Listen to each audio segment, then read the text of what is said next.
So ayan guys, nandito nga po pala kami sa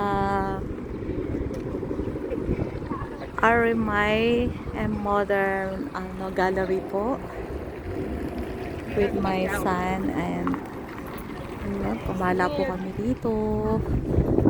Banding po kami magmamami at ayun, bibili daw sila ng ice cream.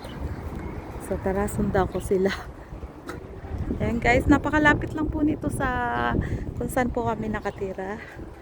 And dahil maganda na naman po yung weather, kaya pwede na uli kaming mamasyal po dito. Actually, tuwing hapon po, siguro pagkakatapos ng work ko, dito na lang kami maglalakad. Ayan guys, napakaganda po dito, very relaxing po. Ayan. So, hindi pa siya ganun kainit. Kaya napakasarap po dito Ang oras po ngayon ay alas 9 na ng gabi, pero tinayo naman guys. Parang alas 5 pa lang ng hapon. So ayan. Napakaganda po dito. Madalas po talaga kami pumupunta dito pag summer kasi spray park po iyon. Kaso hindi pa po siya naka-on. Dagawa medyo malamig pa po, pero during summer po ay naka-on po yon yung fountain, at marami po diyang mga naliligong mga bata. So ito po yung tindahan po siya ng ice cream. Hindi naman po ako masyadong mahilig sa ice cream. Charot. So galing po kami kanina doon sa loob, at talaga namang first time ko talaga din pumasok doon. So lagi po kaming nandito sa downtown, pero never po akong pumasok dyan. This is my very first time na pumasok po doon.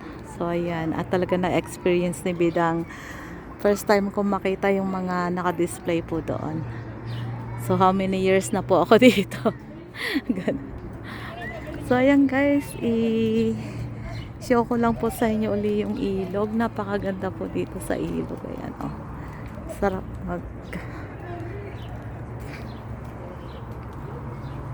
relax dito. Hintay ko lang po yung dalawa kasi bumibili sila ng ice cream.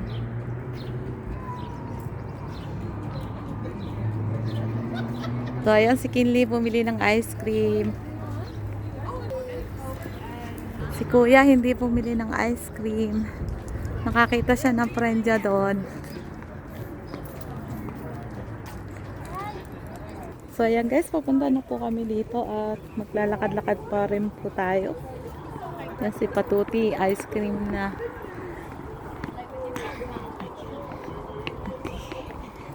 So ayan guys, nakakita si Patuti ng kanyang wishing coins.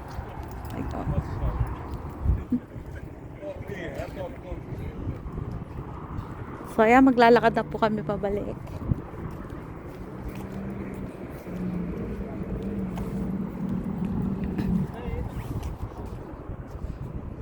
Yung ano, yun, silipin natin dito mga lalabs. Ayan. Oh, ang galing naman nun. Ay,